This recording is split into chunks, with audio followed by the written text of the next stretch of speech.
Selamat pagi. Menjelang puasa atau menjelang bulan Ramadan, kita dengarkan pengajian Ustadz Dase'en Latif tentang persiapan menjelang Ramadan. Mari kita simak dan sekalian bisa mengikuti jalur-jalur bersepeda kami bersama teman-teman Rodaling Waru.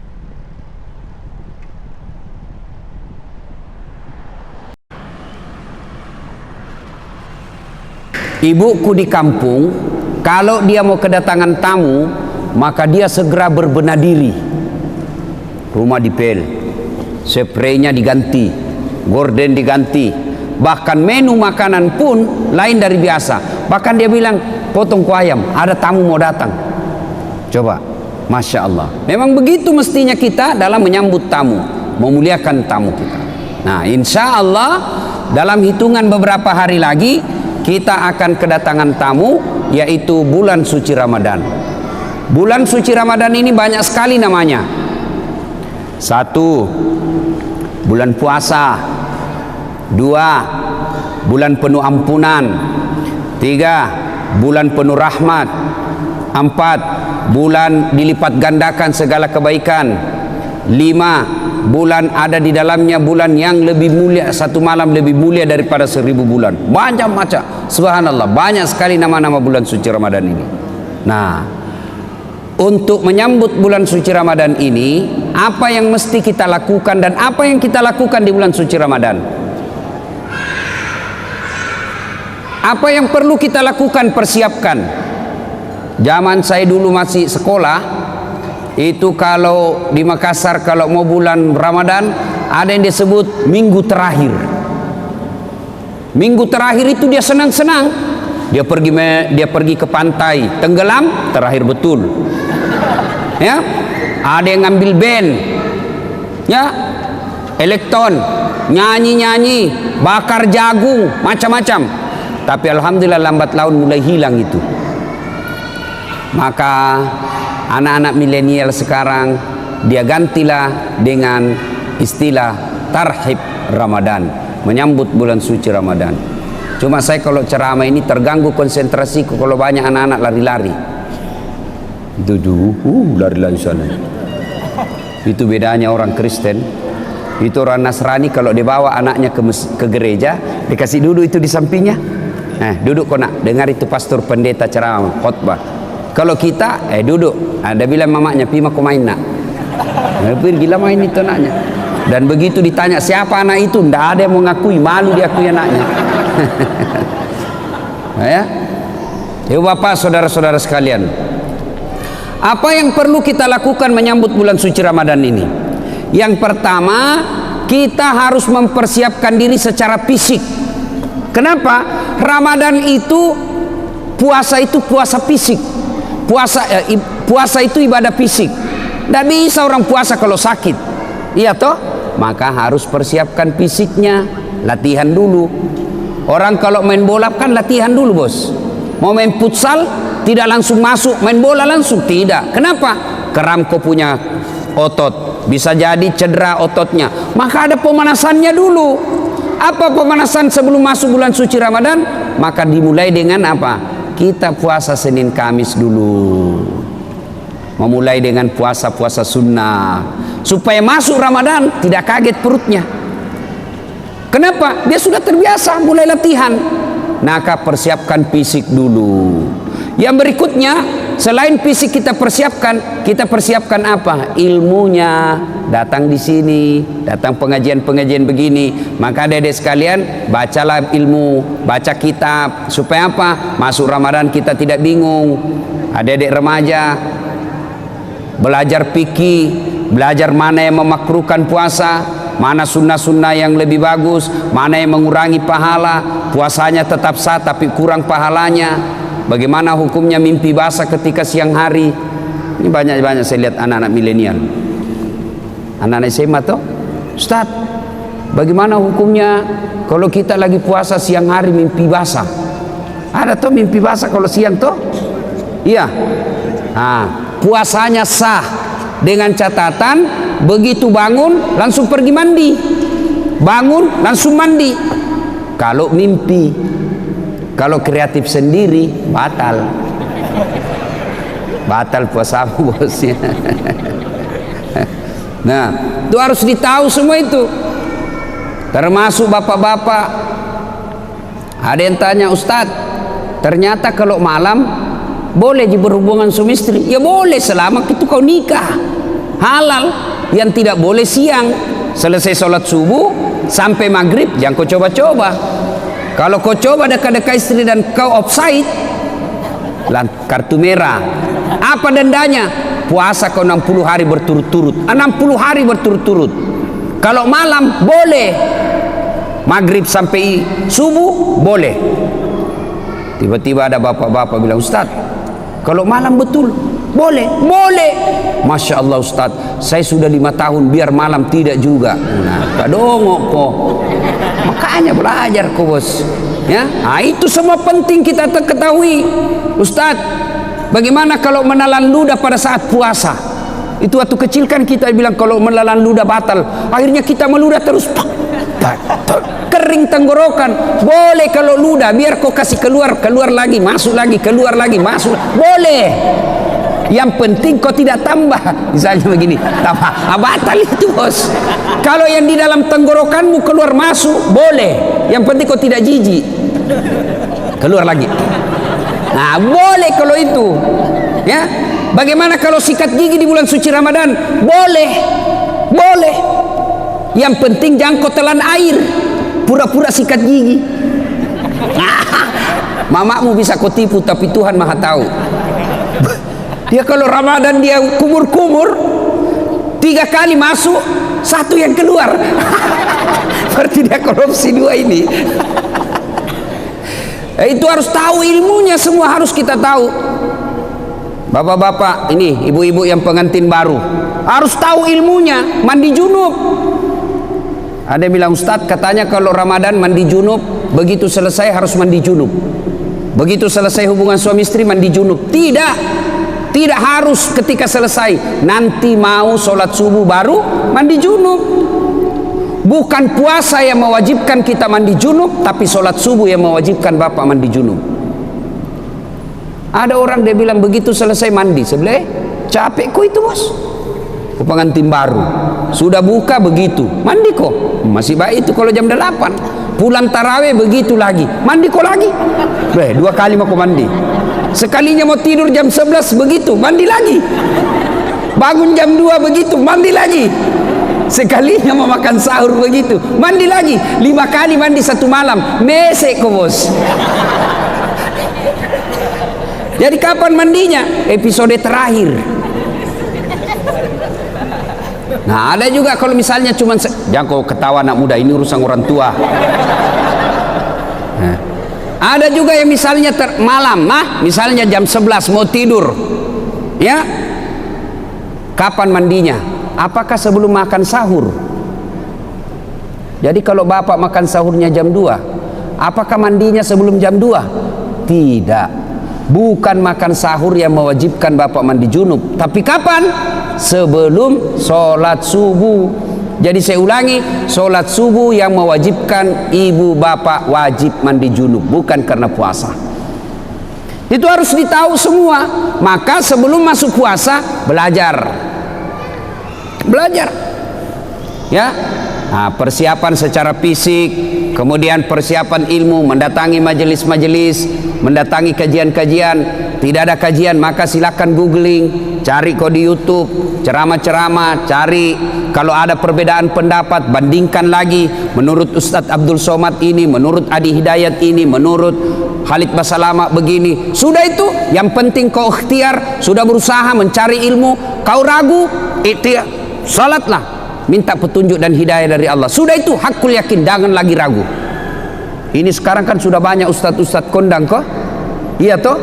Nah, cuma jamaah sekarang bukannya mengamalkan ceramahnya Pak Ustadz, dia jadi yuri. Dia menjadi tim penilai. Wah, kalau ini ceramah bagus, kalau ini bikin ngantuk, kalau ini jelek, kalau ini. Memangnya kau menjadi festival penceramah? Amalkan ilmunya orang, bukan membanding-bandingkan. ya. Sebelum masuk Ramadan. Berikutnya lagi, sebelum masuk Ramadan, apa yang perlu kita lakukan? Cari musuhmu yang kau tidak bertutur sapa. Musuh gara-gara pilpres. Kalau bapak masih musuhan masuk Ramadan, sah puasanya, tapi sayang amal-amal Ramadannya tidak dicatat. Nanti dicatat di buku amalnya setelah dia baikan sama musuhnya, termasuk yang suami istri. Itu di Sulawesi ada orang bertengkar sama istrinya gara-gara beda capres. Ya, ibu, bapak-bapak yang pernah sakiti istri minta maaf. Minta maaf sebelum masuk Ramadan. Bagaimana cara minta maafnya? Jabat tangannya, senyum, pandang matanya, jangan jabat tangan. Senyum kok bos. Ada orang jabat tangan menakutkan matanya. Kok tidak ikhlas itu? Senyum. Sudah itu apa? Salawat kepada Nabi. Allahumma shalli ala sayyidina Muhammad wa ala sayyidina Muhammad. Berikutnya sebut judulnya dosa. Bu, maafkan saya bu. Kata istrinya, kenapa pak? Apa judulnya? Nggak enak saya ngomong sama kau ibu. Sebut, kata Ustaz Dasar, harus sebut. Nggak enak. Betul kau nggak apa-apa? Nggak apa-apa pak. Apa? Mohon maaf ibu, saya pernah selingkuh. Dia bilang istrinya, nggak apa-apa bang, saya maafkan. Memang begitulah makhluk biasa, namanya manusia. Kadang kala kita hilap, saya maafkan bang, karena 2 bulan yang lalu saya juga selingkuh. Ya, nah selain itu bapak ibu sekalian, maka selain ya, pertama persiapkan ilmu, persiapkan fisik, bersilaturahim. Itu yang kita lakukan. Nah, masuk Ramadan, maka yang harus banyak kita lakukan, pertama banyak-banyaklah berdoa. Doa kadangkala tidak diijabah gara-gara apa? Kita tidak tahu etika dan tata cara dalam berdoa. Nah, kita harus tahu apa penyebabnya doa cepat diijabah. Pertama, ternyata tidak ada manusia yang tidak ada masalahnya. Adik-adik, ada enggak di sini yang tidak ada masalahnya? Ada? Jatuh cinta, apa masalahmu? Dia suka enggak saya? Sudah disuka, selesai masalahmu? Belum. Lamar, dia terima enggak saya? Sudah dilamar, selesai masalah? Tidak, masalah baru. Apa? Uang panai. Orang Bugis uang panai, cocok enggak? Oke, diterima uang panai, masalah selesai itu, menikah. Sudah menikah, selesai masalah? Tidak. Apalagi mau punya rumah. Sudah punya rumah, selesai masalah? Tidak. Mau punya anak. Sudah punya anak, selesai masalahnya? Tidak. Langsung tua dilihat istrinya, jelek lagi dilihat istrinya, mau lagi kawin lagi. Coba, orang tidak ada masalah, semua ada masalah. Bahkan ini saya lihat semua ini muka-muka penuh masalah ini semua ini. Yang paling banyak masalahnya sekarang itu caleg yang tidak terpilih dan banyak utang balihonya. Itu paling banyak masalahnya itu. Ayo, tidak ada orang tidak ada masalahnya. Semua punya masalah. Belajar dari kisah tadi, jangankan kita yang tinggal di kota Batam, ini saja manusia dalam gua ada masalahnya, apalagi kita. Jangankan kita yang banyak dosa dan kesalahan, yang hampir tiap hari punya dosa, hampir tiap hari punya maksiat. Nabi dan Rasul tidak ada dosanya itu Nabi Muhammad. Apa tidak punya masalah? Penuh dengan masalah hidup beliau, rentetan masalah dan masalah. Masih 6 bulan sudah lahir, belum lahir sudah meninggal wafatnya. Wafat bapaknya baru 3 hari diambil ibu susunya Halimatus Sa'diyah. 4 tahun bersama ibu susu kembali ke ibunya. Baru 2 tahun bersama ibunya, meninggal pula ibunya ketika usia 6 tahun. Diambil oleh kakeknya, baru 2 tahun bersama kakeknya, meninggal pula kakeknya, diambil oleh pamannya. Usia 12 tahun mereka Rasulullah sudah mulai berperang, ikut perang, bukan perang agama tapi perang kelompok. Usia 16 tahun mulai berdagang bersama paman beliau, jalan kaki naik onta ke Syam, penuh dengan masalah. Di Mekah diusir dari kampungnya. Siapa yang mengusirnya Nabi? Bukan orang lain. Siapa yang mengusirnya? Pamannya sendiri. Nabi saja penuh dengan masalah. Minta pertolongan ke Taif. Apa dibantu di Taif? Tidak, dilempari satu kampung di Taif. Nabi penuh dengan masalah. Apalagi kita, kalau begitu bukan masalah kita. Masalah kita adalah bagaimana mengatasi masalah. Itu. Kalau Nabi ada masalahnya, beliau ambil wudhu, sholat, hajat, minta pertolongan kepada Allah. Kita ada masalah, ambil HP, update status, berdoa di Twitter, berdoa di Facebook. Sedikit-sedikit, ya Allah lindungilah suamiku, ya Allah murahkan rezekiku. Update status lagi, ya Allah halalkan segala usahaku. Sibuknya itu Tuhan mau baca statusmu. Berdoa di status, bos. Berdoa di atas sajadah selesai sholat. Maka adik-adik ketika ada masalah, diajarkan Ali dari kisah ini, semua ada masalah. Tidak ada manusia yang tidak ada masalahnya. Kamu pikir ustadz tidak ada masalahnya? Wow, ustadz juga banyak masalahnya. Satu hari dikasih 5 ceramah, masalah itu juga itu. Capek orang, bos. Coba, kadangkala datang capek kita, selesai ceramah disuruh lagi selfie. Selfie ustaz, selfie ya, selfie. Orang sudah keringatan, capek, selfie. Disuruh senyum, orang capek ini. Coba. Semua orang punya masalah. Tidak ada orang tidak punya masalah. Semua orang punya masalah. Alhamdulillah, Allah cuma minta sabar, sempurnakan sholat. Ya, ada masalah, ngadulah kepada Allah, berdoalah kepada Allah. Ya. Belajar lagi dari kisah ini. Ternyata dalam berdoa boleh menyebut kebaikan. Dalam berdoa, ibu, boleh menyebut kebaikan, tapi bukan menyebut kebaikan kepada manusia, tapi menyebut kebaikan kepada Allah. Yang berdosa, yang tidak boleh, bapak cerita ke tetangga, kau tahu Dasat Latif itu dari Makassar, itu jadi ustadz saya kasih sekolah itu dari SD SMP. Saya lihat itu dia tidak ada apa-apanya, saya yang kasih sekolah, tidak jadi manusia itu kalau bukan saya. Tidak boleh begitu, tidak boleh. Tapi menyebut kebaikan kepada Allah ketika berdoa boleh. Ya Allah, saya pernah ngurus anak yatim piatu, sepupu saya sekolahkan mulai dari SD, SMP, SMA, kuliah, lalu aku nikahkan dengan wanita baik-baik, lalu dia sekarang sudah menjadi orang yang berhasil. Jika itu adalah kebaikan di sisimu ya Allah, kabulkan doaku ya Allah, murahkan rezekiku ya Allah. Boleh.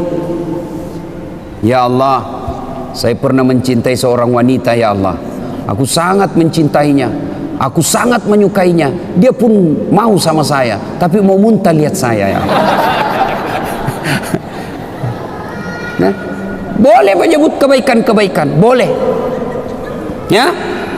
Yang ketiga, hikmah dari kisah ini, ternyata yang bisa menyebabkan doa cepat diijabah Allah, cepat dikabulkan Allah, satu, birrul walidain, berbuat baiklah kepada kedua orang tua.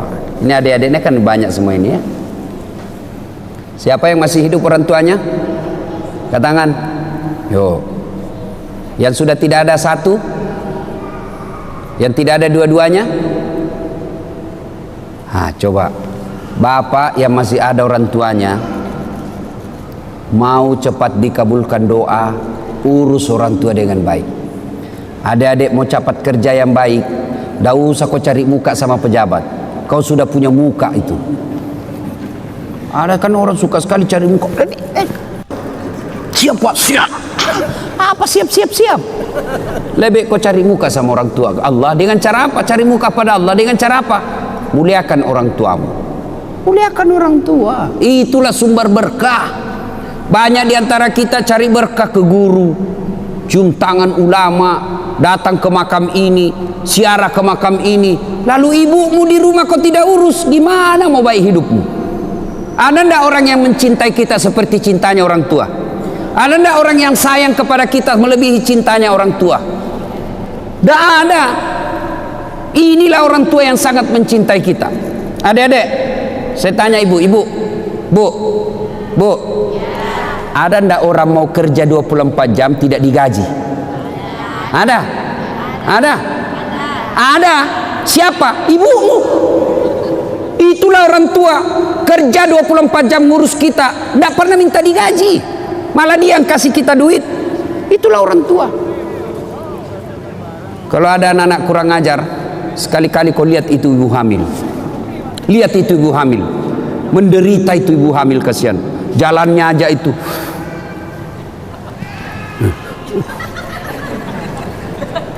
Coba tuh. Apalagi kalau dia sudah 7 bulan,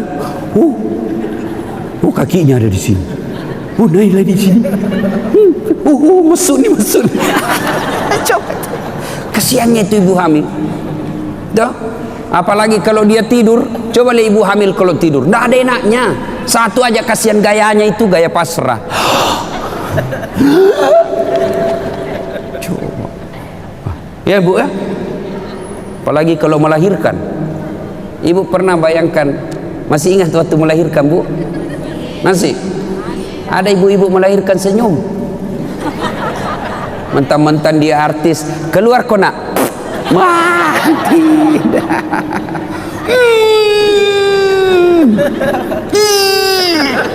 Dia bilang ibu bidan, ya ulang lagi. Gigi besi. Coba itu. Begitu anaknya lahir cacat, apa dia tempeleng? Kurang ngajar, 9 bulan kau ganggu, kau siksa saya, tidak ada telingamu. Tidak, justru yang cacat paling dia sayang. Apa ada ibu-ibu meninggal anaknya yang cacat, alhamdulillah untuk gue cepet mati? Tidak, justru yang cacat paling dia sayang. Coba ya, makanya kalau ada anak-anak kurang ajar sama orang tuanya, pantas ketika Allah buat hidupmu susah. Baik-baik sama orang tua ya. Ini cewek-cewek, jangan sampai kau lebih sopan sama bapak, lebih sopan daripada cowokmu, daripada bapakmu. Kalau bapaknya nasihati, apa kata? Apa sih bapak tahu? Itu dulu, belum ada medsos dulu. Sekarang sudah modern pak, beda zamannya bapak dulu. Dikasih tahu baru satu bapaknya ngomong, dia sudah 19. Giliran cowoknya yang ngomong, terserah abang aja deh. Beleng-beleng. Tahu beleng-beleng? Tahu beleng-beleng? Ah, itu beleng-beleng itu makan es krim ditiup. Pak.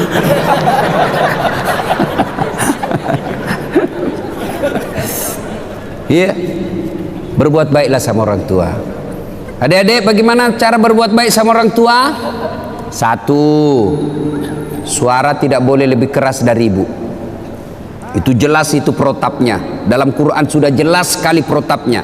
Imma yablughanna indakal kibra ahaduhuma au kilahuma fala takul lahuma uf wala tanharhuma wa kullahuma qaulan karima. Itu sudah ada dalam Quran itu. Jangan kau berkata, sakit hatiku Ustaz. Berapa sakit hatimu dibanding sakitnya melahirkan? Ada kan ibu, ada kan anak-anak kasihan itu, siapa yang besarkan? Neneknya. Sejak lahir ditinggal sama ibunya. Ibunya pergi menikah lagi, bapaknya menikah lagi.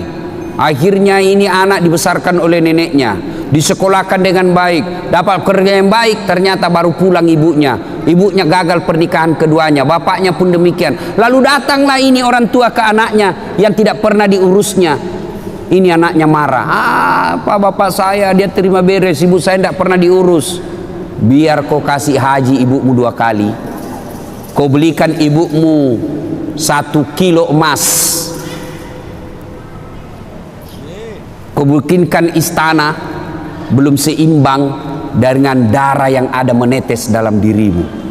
Itu dari orang tua ya. Jadi tidak ada jalan itu mau melawan orang tua. Belajar dari kisahnya Ibrahim alaihissalam. Ibrahim alaihissalam dapat, siapa namanya bapaknya Ibrahim? Siapa? Azor. Dia nyembah berhala.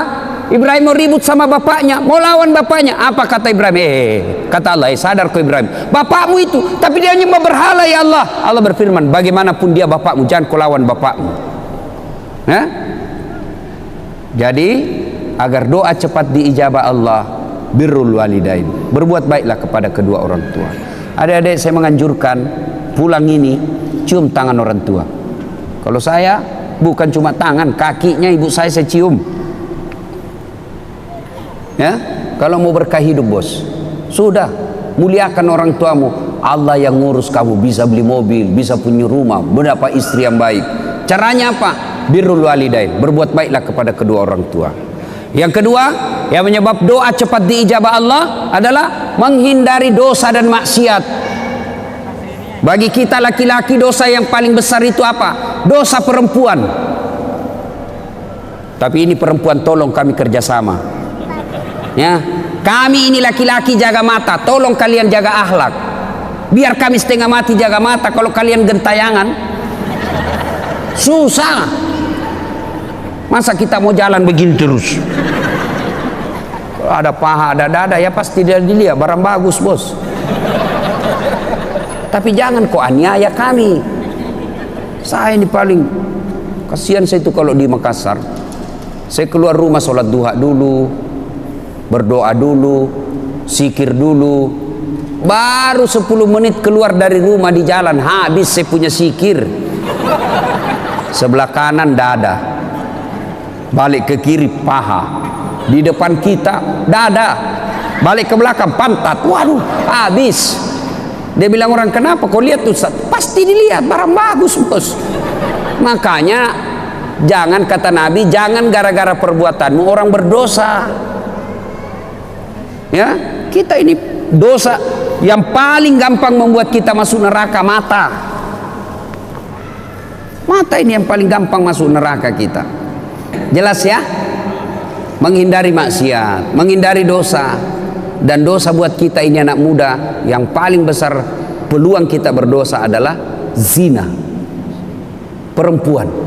Makanya adik-adik sekalian yang sudah sarjana atau sudah tidak punya cita-cita untuk kuliah, tamat SMA, dan kau sudah mulai pintar berdewasa mencari-cari nafkah, segeralah menikah. Tidak usah khawatir, rezeki Allah yang ngatur. Nah, menghindari maksiat, menghindari dosa. Dan yang ketiga yang membuat doa kita cepat diijabah Allah adalah memelihara amanah. Amanah tidak mesti jabatan. Ini kita semua ada amanah kita, tanggung jawab kita ada. Ibu bapak orang tua tanggung jawabnya apa? Ngurus anak. Ketua RT amanahnya apa? Ngurus rukun tetangga. Caleg amanahnya apa? Suara rakyat. Itu semua amanah. Orang yang memelihara amanah maka akan mengabulkan, akan menyebabkan cepat doanya dikabulkan Allah. Saya bukan caleg Ustadz, anggota DPR bukan, ketua RT bukan, ketua organisasi bukan. Apa amanah yang Allah berikan kepada kita? Amanah yang Allah berikan kepada kita adalah anggota tubuh. Ini semua nanti akan ditanya. Mata kita akan ditanya, tangan kita akan ditanya, kaki kita akan ditanya. Dalam Al-Quran kan Allah jelaskan, Bismillahirrahmanirrahim, Al-yawma nahtimu ala afwahihim wa tukallimuna aydihim wa tashhadu arjuluhum bima kanu yaksibun.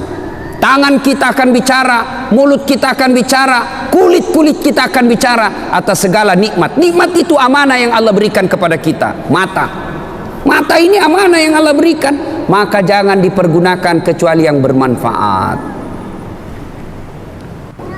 Cara membersihkan anggota tubuh dari dosa, anggota tubuh ini dibersihkan dari dosa dan kesalahan, bagaimana caranya? Salah satu caranya ketika wudhu. Berapa kali minimal kita wudhu? Berapa kali minimal wudhu ibu? Berapa? Minimal 5 kali, sholat 5 waktu. Maka Nabi mengajarkan setiap wudhu kau doa, mulai dibasuh tangan, jari-jari mulai. Itu sudah diajarkan doa. Ya Allah, ampuni dosa yang telah dilakukan tangan saya. Tangan kanan jari-jarinya masuk, jari-jari kiri masuk, yang panjang kukunya hati-hati, bisa masuk setan di situ. Sambil berdoa, ya Allah, ampuni dosa yang telah dilakukan tangan saya. Apa dosa tangan? Orang Makassar bilang kopi. Apa kopi? Colek. Teman SMA dicolek. coleknya dengan nafsu. Bisa itu dibedakan bos, colek teman dengan colek syahwat. Kalau colek teman sedikit saja dia nih. Kalau colek nafsu pak 5 jari. Nah itu colek nafsu itu. Itu ada yang berdosa begitu, maka kita minta, ya Allah ampuni dosa yang telah dilakukan oleh tangan saya. Lalu dibasuh lagi mulut, kita berdoa lagi, ya Allah ampuni dosa yang telah dilakukan mulut saya. Disunnahkan masukkan jari-jari, syukur-syukur kalau bisa sikat gigi. Ya Allah ampuni dosa yang telah dilakukan mulut saya. Apa dosanya mulut? Gosip. Nah ini aslinya ini perempuan. Atau ada laki-laki tukang gosip? Kelainan jenis kelamin kok itu. Kalau perempuan memang fitrahnya itu tukang gosip. Gini duduk-duduk begini damai tapi gersang. Dia ada tapi matanya itu sinis. Nah itu tuh. Ya, nah dibasuh lagi hidung, basuh hidung dimasukin, sunnah itu, masukin air sedikit, baru keluarin. Nah, baca ya Allah, ampuni dosa yang telah dilakukan hidung saya. Apa dosanya hidung? Nah, kau lebih tahu lah. Mencium yang bukan landasannya. Sudah itu membasuh wajah. Nah, ini yang paling banyak. Ya Allah, ampuni dosa yang telah dilakukan oleh mata saya dan putihkanlah wajah saya di padang mahsyar kelak. Nah, apa dosa mata? Ngintip. Nah, itu dosa. Maka kita minta ampuni dosa yang telah dilakukan mata saya dan putihkanlah wajah saya di padang mahsyar kelak. Salah satu tanda umatnya Rasulullah nanti di akhirat, wajahnya bercahaya ibarat bulan. Nah, sudah itu dibasuh lengan. Ini yang paling banyak kita salah. Basuh lengan sunnahnya dari jari ke siku. Ya toh berarti prakteknya begini kan? Tapi yang kita praktek apa? Siku ke jari, buka keran.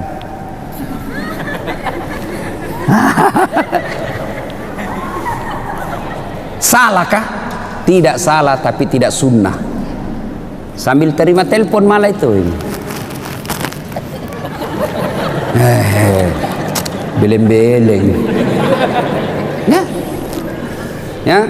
Nah, pada saat itu kita berdoa lagi, ya Allah ampunilah dosa yang telah dilakukan oleh tangan saya dan berikanlah kitab kebaikan saya nanti di akhirat menerima tangan kanan.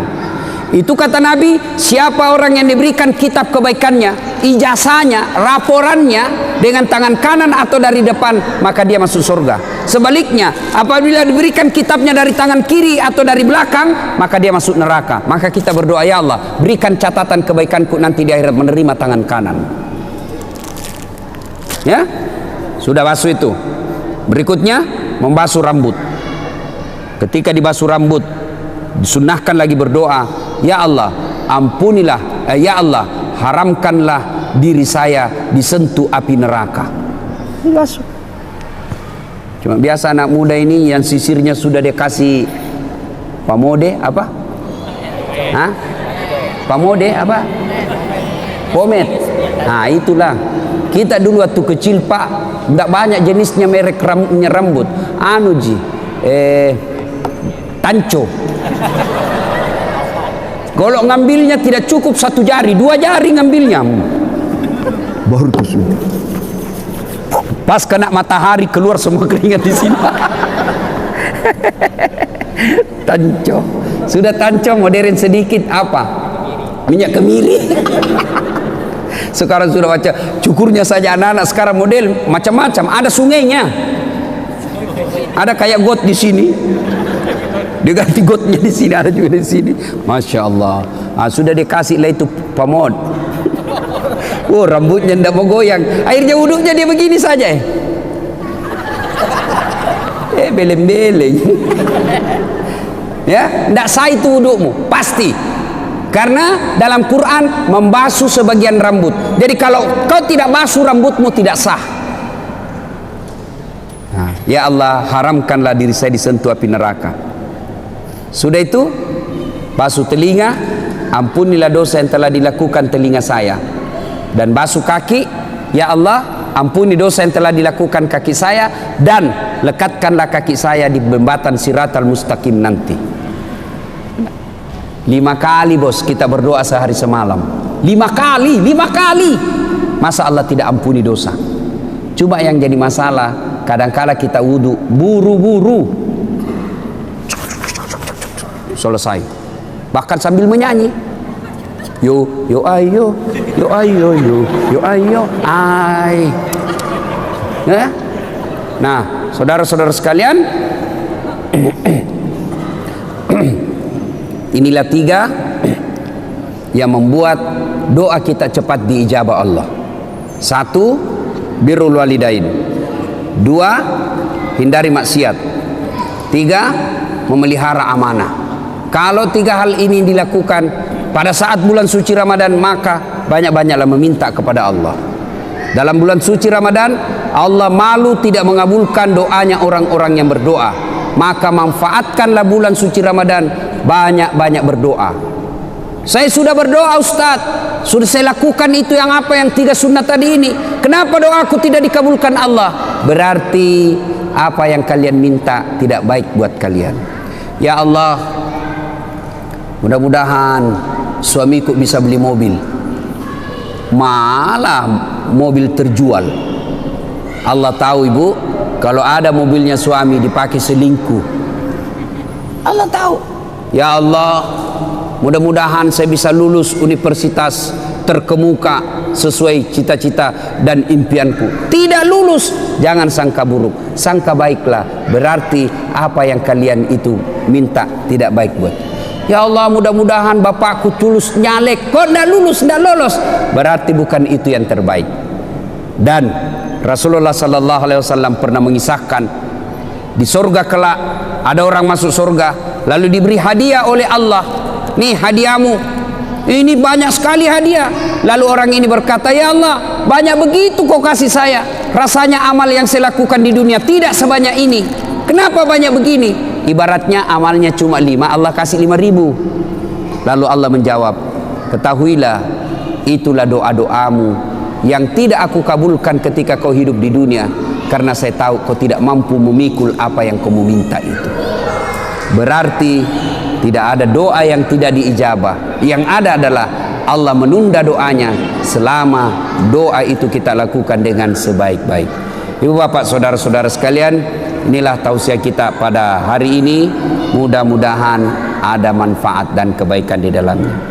Maka salah satu doa yang diajarkan menjelang Ramadan, ya Allah, pertemukan aku bulan suci Ramadan, panjangkan umurku supaya saya bisa menikmati bulan suci Ramadan. Ibu bapak saudara-saudara sekalian, inilah tausiah kita, mudah-mudahan ada manfaat. Saya tidak tahu apa ada tanya jawab atau tidak. Tidak ada kan? Tidak ada ya. Mana panitia? Saya sih berharap ada pertanyaan bagus, tidak ada lebih bagus lagi. Capek saya ini. Asli ya. Mungkin pengaruh umur. Dulu saya pernah ceramah di Makassar 13 kali satu hari. Nah, sekarang mulai capek saya kalau terlalu banyak. Dan ternyata kualitas ceramah itu juga dipengaruhi oleh kualitas kelelahan kita. Kalau mulai lelah, otak pasti tidak bisa maksimal. Kalau ada mau bertanya silahkan. Ada sesi tanya jawab?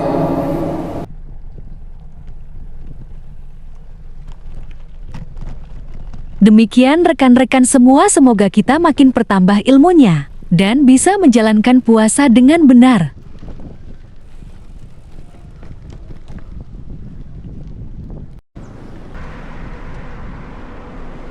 Salam sehat.